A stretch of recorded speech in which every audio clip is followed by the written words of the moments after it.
Вистината за баењето, гатањето и уроците.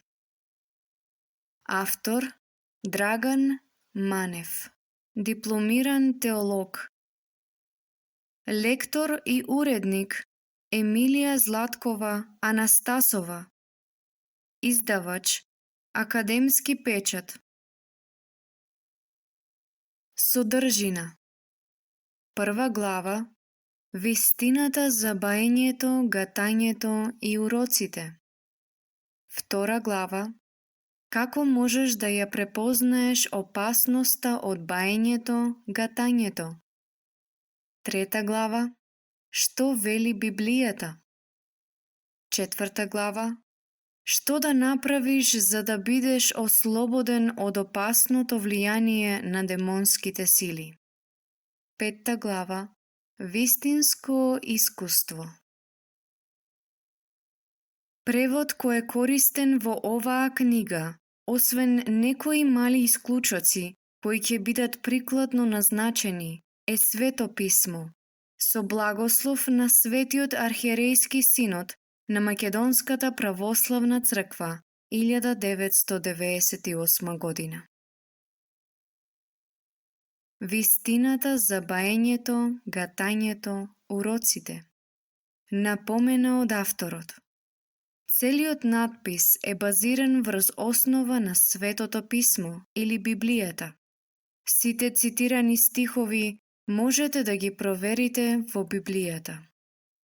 Секој човек од нашето македонско поднебје, помалку или повеќе слушнал за баење, гатање, уроци, уплав, а во голема мера овие поими се присутни во секојдневниот живот.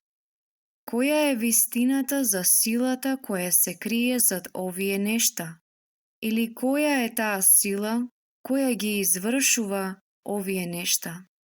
За да одговориме на овие прашања, мораме да се повикаме на Светото писмо, кое е извор на нашето црковно верување и единствен и сигурен извор на вистината. Според 2 Тимотеј, 3 глава, 16 стих, Евреи, 4 глава, 12 и 13 стих, Јован, 8 глава, 31 и 32 стих. Вистината за баењето, гатањето и уроците ќе ја проследиме преку 3 поднаслова. Први, како можеш да ја препознаеш опасноста од баењето, гатањето и уроците? Втори, што вели Библијата за тоа? Трети, што да направиш за да бидеш ослободен и заштитен од влијанието на демонските сили? Како можеш да ја препознаеш опасноста од баењето, гатањето? Опасноста од баење, гатање може да се открие и дефинира на 2 начина.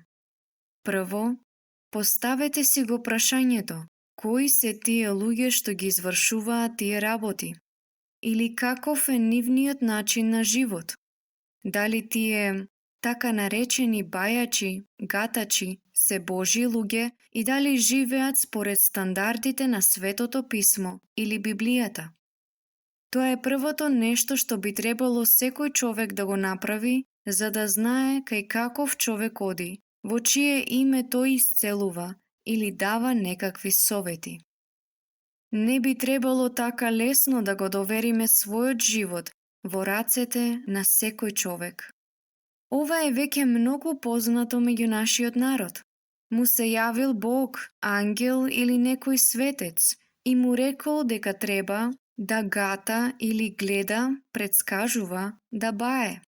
Дали толку лесно се поведуваме на туги изјави и веднаш си го ставаме својот живот на коцка? Дали некогаш сте се запрашале, дали навистина таа личност имала Божја објава? Или дали таа личност го следи на вистина учењето и животот на Господ Исус Христос? Како да го препознаеме вистинскиот Божји човек?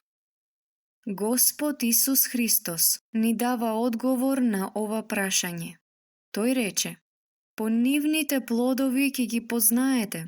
Се бере ли грозје од трње или смокви од чичка, па така секое добро дрво дава добри плодови, а лошо дрво дава лоши плодови. Според Матеј, 7 глава, 16 и 17 стих. Кој е Божји човек или добро дрво, а кој не е Божји човек или лошо дрво? Какви се плодовите, каков е животот или характерот на тие луѓе, бајачи, гатачи, гледачи?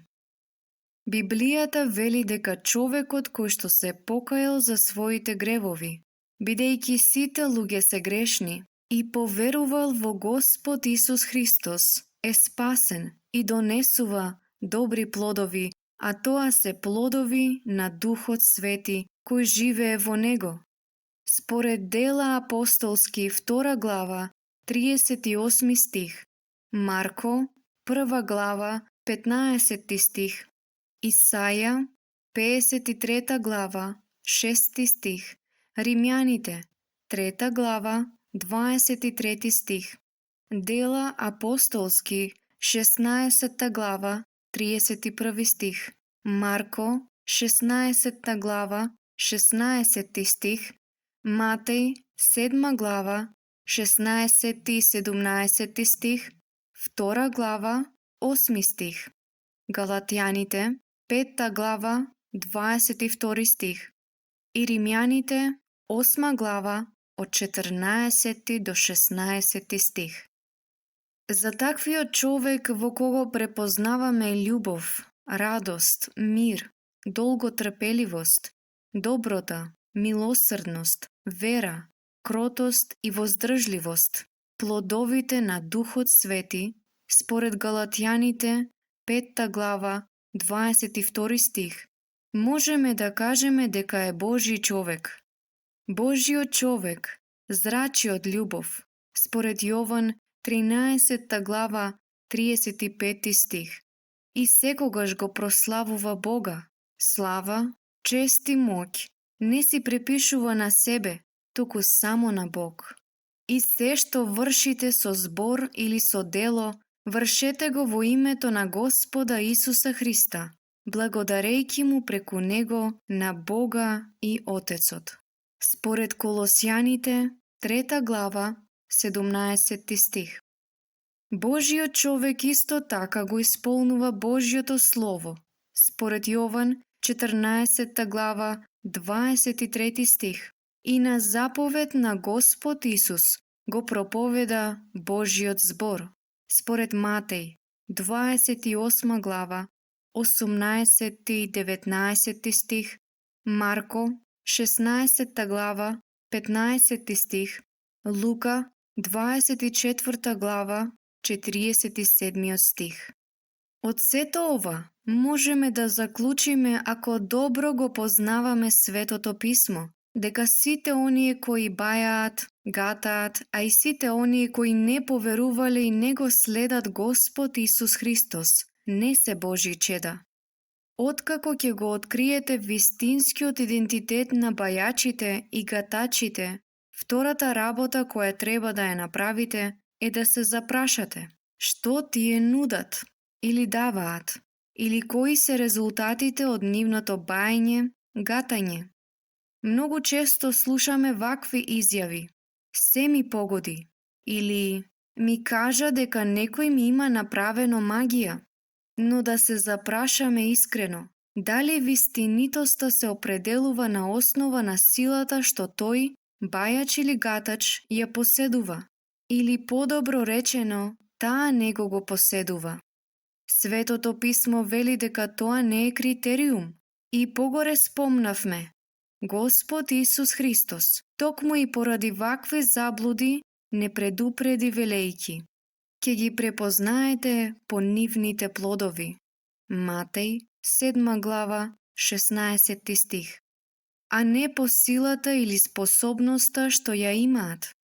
Кога Господ Исус беше искушуван од ѓаволот во пустината, Матеј 4 глава од 1 до 11 стих, и Лука 4 глава од 1 до 13 стих. За да ги претвори камењата во леп, тоест да направи чудо, рече. Напишано е, не само од леп ќе живее човекот, а и од секој збор што излегува од устата на Бога, според Матеј 4 глава 4 стих. Она што всушност го кажува овој стих е дека она што Бог очекува од неговите деца е доверба во неговиот збор, доверба во него, а не во леп, не во тоа дали некој направил чудо, дали ти кажал нешто за иднината и слично. Треба да се знае и дали тој човек има доверба во Божиот збор, дали го признава Исус Христос како Господ и Спасител, дали неговата вера има дела, тоест, дали го живее христијанството онака како што е представено во Библијата. Ако човекот кој се представува како Божји човек и баја, и гата, и не ги исполнува горе објаснетите критериуми кои се длабоко вкоренети во Светото Писмо, тогаш тој човек не е Божји човек. Ако таквиот човек не е од Бог, тогаш од каде му е силата да погодува некои работи, да лечи или да ја пренесува болката од едно место на друго и слично? Библијата ни дава одговори на тоа прашање. И ѓаволот исто така поседува или има некоја сила, ама не како Бог. Според 2 Мојсеева 7 глава 11 стих и 12а стих, 2 Коринтијаните 11 глава 14 стих, 2 Мојсеева 7 глава 12б стих, Матеј 28 глава 18 стих, Откровение 20 глава 1 и 2 стих. Бог преку Светото Писмо сериозно предупредува дека секој кој што се надева на таа сила, барајќи исцеление или помош од луѓе кои не се од Бог, ќе плати страшна казна, според Откровение 21 глава 8 стих и 22 глава 15 стих. И ќе ја добие како награда горчината на вечната одвоеност од Бог. Според Откровение 21 глава 22 до 27 стих. Што вели Библијата? Досега зборувавме за начините како секој човек може да ја препознае вистинитоста, за вистинскиот идентитет на луѓето кои се нарекуваат бајачи, гатачи. Сега повеќе ќе се задржиме на тоа што Бог вели во Светото Писмо за баењето, гатањето и слично. Уште во првите книги од Библијата, тоест во 3 Мојсеева книга, 19 глава, 26 стих, Бог вели: не вражајте и не гатајте. Библија, превод Душан Константинов Битола, Евролибер 1999 година.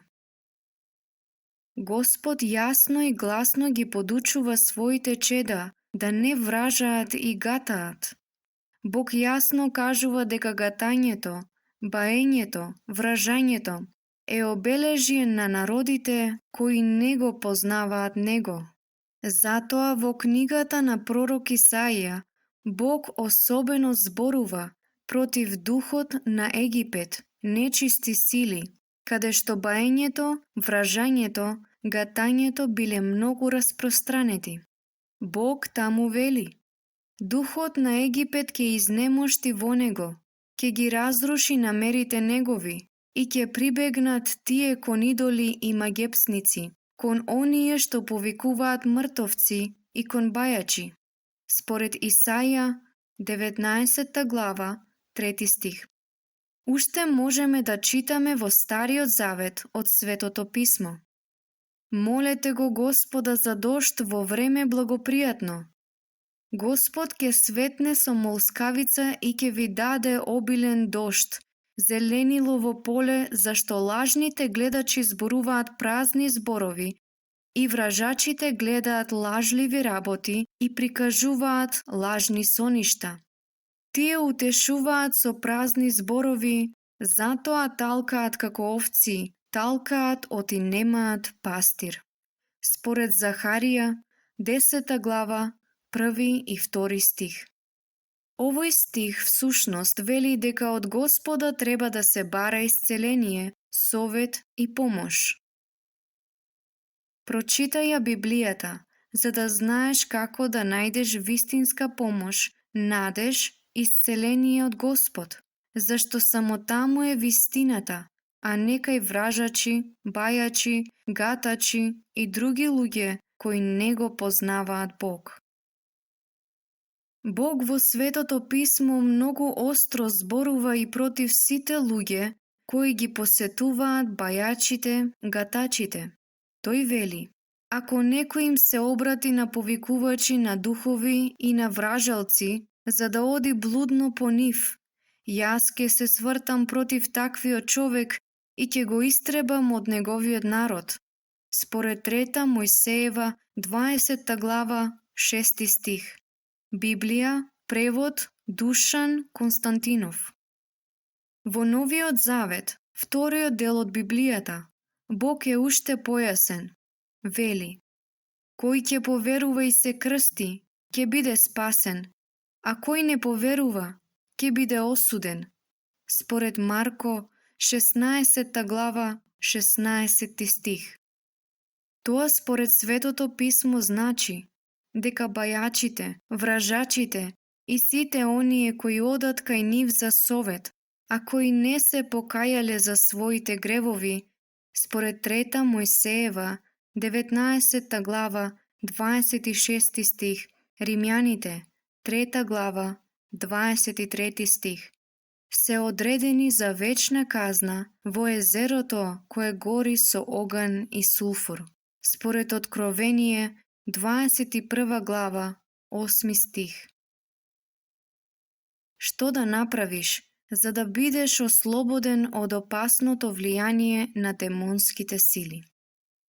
Наблюдувајќи ја работата на бајачите, гатачите, а поучени од досегашното излагање, можеме да забележиме дека тие не ги упатуваат луѓето до вистинското решение за справување со проблемите, тоест со најголемиот проблем што го имаме како луѓе, а тоа е гревот, монструмот кој ги предизвикува сите наши проблеми. Наместо да го покажат начинот за справување со гревот преку Господ Исус Христос, кој умре за гревовите на сите луѓе и на третиот ден воскресна, тие нудат само алтернативи за прикривање на гревовите на луѓето. Таквите совети многу често се смешни. Земи си амајлија, парченце мртва материја, ќе ти помогне. Некој те урочил, мораш да облечеш мајца наопаку. Имаш уплав, мора да ти се пребае. Оди наполни вода од таа и таа чешма и сите проблеми ти се решени. Никој од многу мудрите и бројни советодавачи и лекари не вели: треба да се покаеш за своите гревови. Според Марко, 1 глава, 15 стих, Дела апостолски, 2 глава, 38 стих, и да побараш прошка и помош од Господ Исус Христос, кој е единствен пат, вистина и живот. Според Јован, 14 глава, 6 стих, зашто воспротивно ќе загинеш.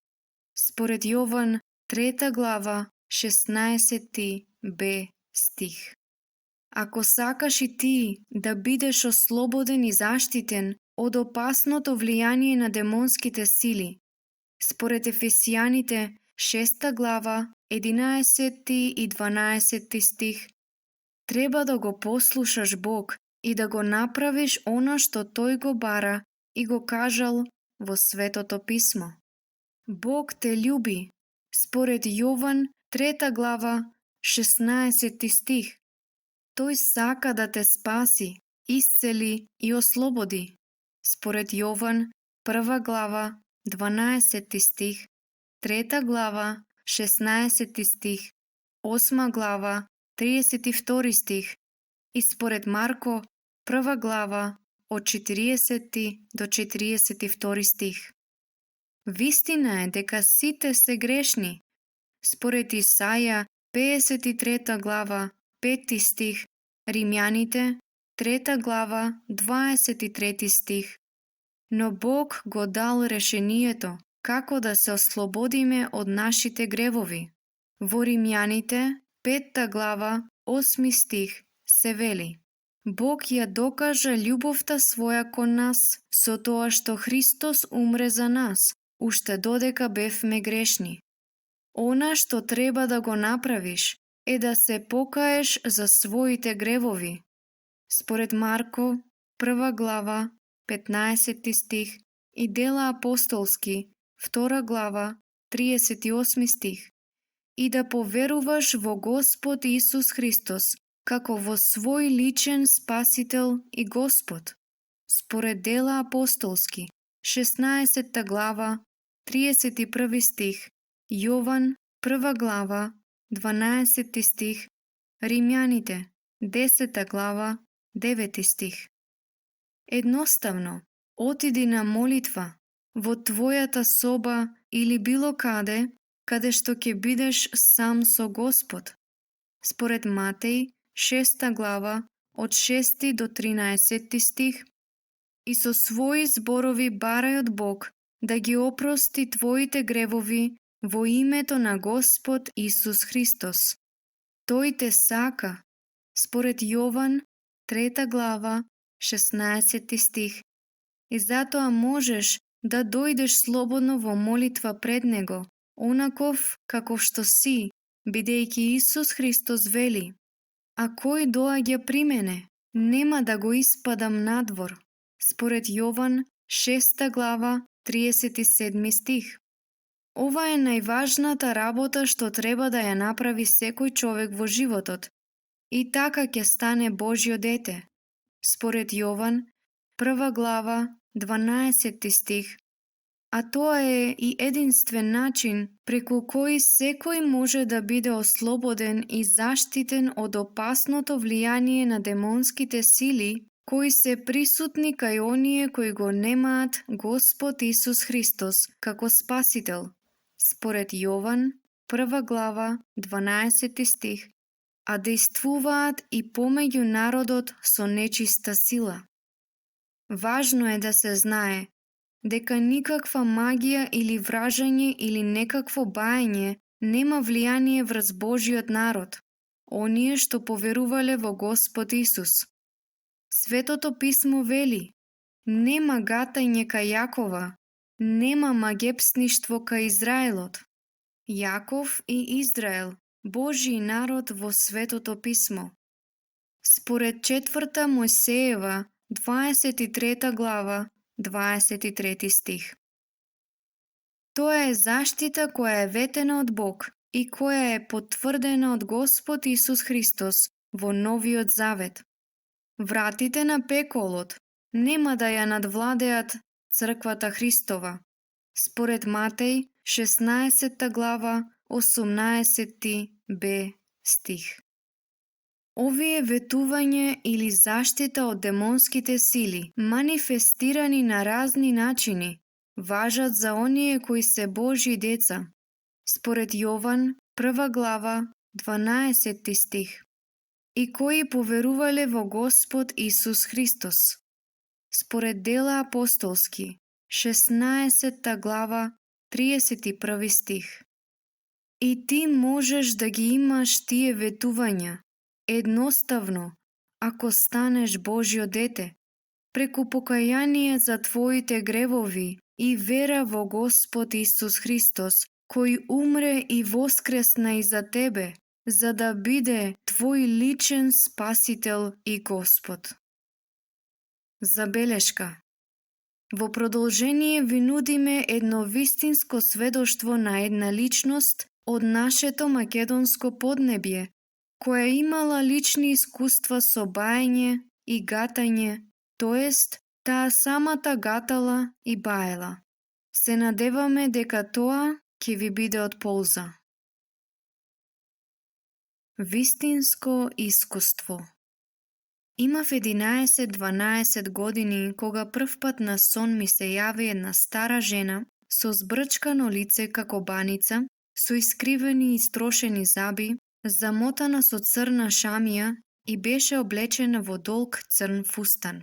Иако тоа беше само сон, јас многу се исплашив, зашто жената изгледаше многу страшно. Се сеќавам дека сакав да трчам, да побегнам, но не можев да се помртнам. Жената ми рече да не се плашам, зашто често ќе се гледаме и дружиме, зашто таа била Света Петка и имала задача за мене. Тоа беше првиот контакт со лице кое ми се представи за светец и која кажа дека незиното име е Света Петка. А потоа многу често ми доаѓаше во соништа, но понатаму секогаш во присуство на еден старец и тој облечен во црна облека и со црна капа. Тој не беше толку страшен, па покрај него со старата жена се чувствував побезбедно. Тој се представи како Свети Пантелеймон. Како што реков, многу често ми се јавуваа во соништа, неколку пати најаве и ме шетаа. Тогаш ми се чинеше како да станував од кревет и дека навистина одам по планини и гори и ми покажуваа многу тајни и многу нешта за кои во ова излагање не сакам многу да зборувам, но ќе се концентрирам на други нешта од моите дружења со овие самонаречени светци. Зошто ми се јавуваа? Ми рекоа дека сум избрана за голема задача, дека големи дела треба да направам додека сум на земјата, а тие ќе бидат мои заштитници и водачи. Меѓу многуте нешта што ми ги кажуваа беа и места каде што наводно има скриено скапоцени камења и ми кажуваа кое место, каква клетва има и кое богатство за што е наменето. На едно место ме одведоа и ми покажаа дека има 3 ковчега со злато и ми рекоа дека со едниот треба манастир да направам, другиот на луѓе храна и облека да давам, а третиот според она како ќе ме советува совеста. И ми покажаа една рекичка од која ми дадоа да се измијам и ми рекоа дека ќе бидам излечена. Бев многу болна и имав срцеви проблеми, воспалени синуси и друго. А потоа дека и други ќе сум лечела преку таа вода. Им ги кажав овие нешта на моите родители, ама мајка ми не ми веруваше. Сето тоа се повторуваше и ме измачуваа многу на сон. И кажав на баба ми, а таа ми рече да одиме кај блиското манастирче до селото на баба ми и да запалиме свеќи, па можеби ќе ме остават на мира. И кога отидовме таму, мене целата околина ми беше многу позната, иако прв пат бев таму. Кога отидов зад манастирот, таму беше рекичката од сонот. Ги гледав иконите што беа во манастирот и тогаш на 2 икони ги видов луѓето кои ми се јавуваа и кажав на баба ми. А таа ми кажа дека тоа се Света Петка и Свети Пантелеймон. Запалив свеќи, се замив од водичката од рекичката и си отидовме. Навистина потоа малку ми беше подобро. Немав срцеви напади и немав главоболки, а и не ми се јавуваа некое време и светиите. Но не мина многу време, кога мојата здравствена состојба стана уште полоша од претходната. Имав повеќе срцеви напади, скоро секој ден ми беше многу лошо, а и почнаа повторно да ми се јавуваат така наречените светци и беа уште построги и ми велеа дека морам да им бидам послушна, дека се они Божји луѓе и дека они ќе ме благословат и ќе ми дадат некои способности. Навистина почнав да имам некои чудни идеи и способности. Еден ден ги земав картите и почнав да ги отворам И почнав во визија да гледам некои работи од минато и иднина. Ја прашав мајка ми дали сака да ја гледам што ќе ѝ се случи во иднината. Мајка ми тоа го свати како на шега и не ми веруваше дека можам стварно да ја гледам. И се сеќавам дека тоа беше прв пат кога почнав да гледам на карти, иако никогаш порано немав научено. А и не гледав по некои знаци од картите, туку гледав во визија многу работи за личноста на која и гледав, а бројките од картите ги користев само како помош што да и кажам на личноста на која и гледав од тоа што го гледав во визија.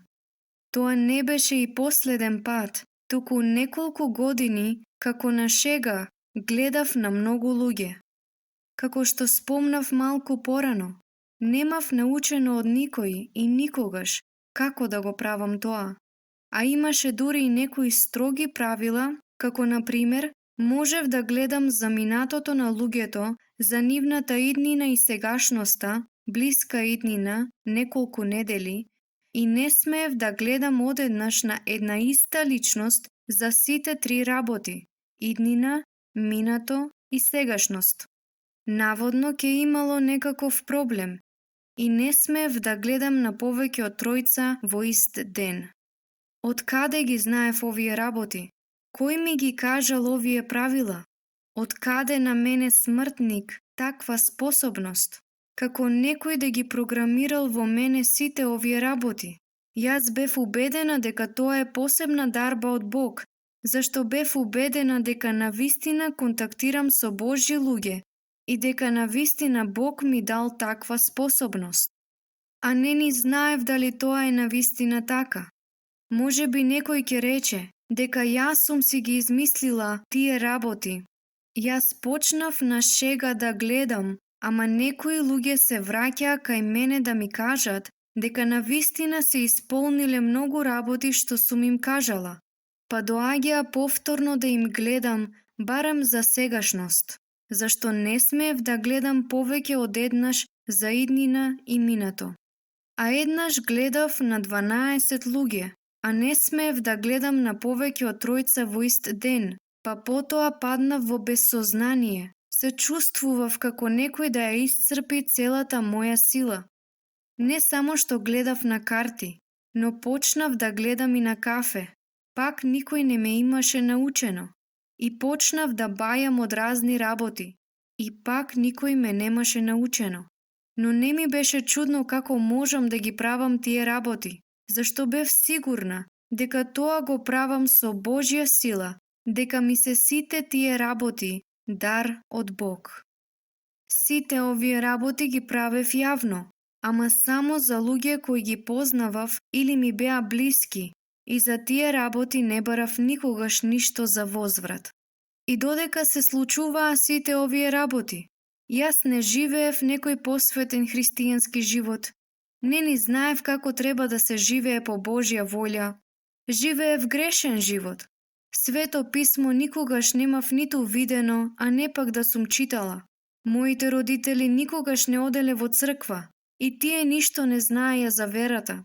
А јас не само што ништо не знаев за верата и Бог, дури и се сомневав понекогаш дали Бог постои. А ако не го познавав Бог, ако немав лична комуникација со Бог, тогаш како тој би можел да ми даде такви дарови, за кои јас тогаш мислев дека ми ги дал? Дури и не знаев дали правам добро или лошо со тоа што гледав на карти, на кафе и баев. А мојот живот беше хаос. Живеев во многу проблематично семејство, во кое ми беа непознати поими како радост, љубов, песна, но добро знаев што е плач и болка. И не само тоа, туку бев физички болна и постојано бев по доктори и пиев по 10 вида таблети, но и духовно бев измачувана. Секоја вечер кога ќе си легнев, слушав чекори, иако никој немаше во собата. Потоа почнав да слушам дишење и како чука часовник, и покрај тоа што немаше никој во собата и немаше часовник да чука. Чувствував ужасен страв и се молев на Петка и Пантелеймон да ме заштитат и да престане дишењето и чукањето на часовникот.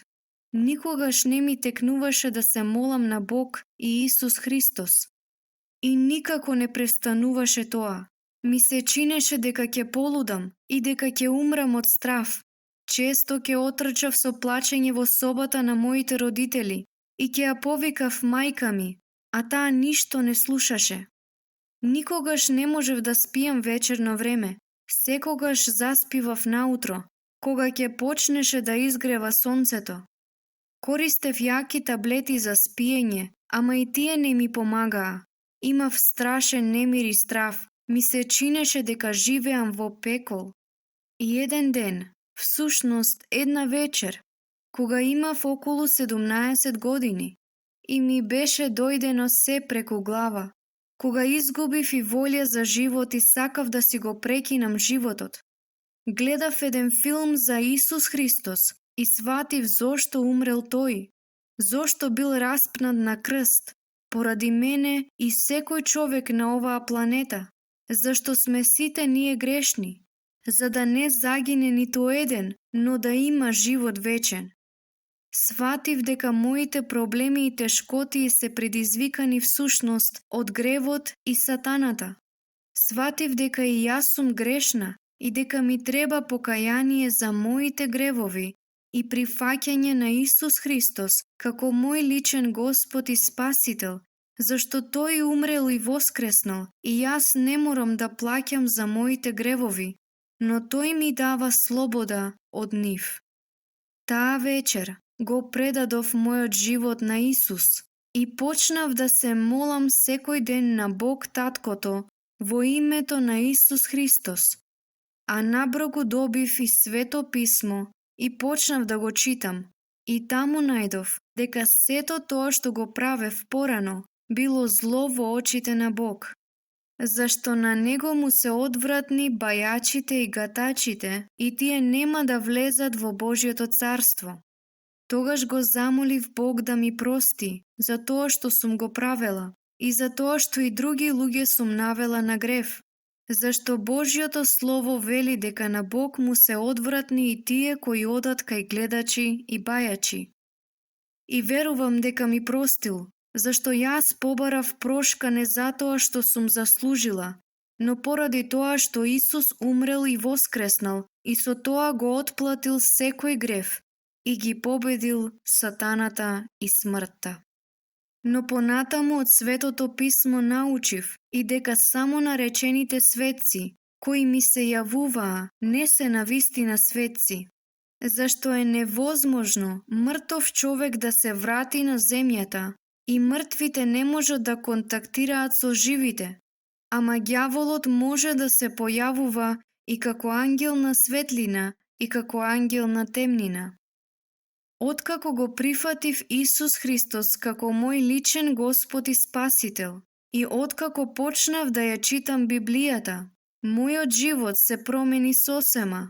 Веќе немав способност да гледам и да бајам, веќе не се сеќавам на ништо, ама престана и да ми се јавуваат страшните и мрачни самоименувани Петка и Пантелеймон. Ама престана и ноќните кошмари.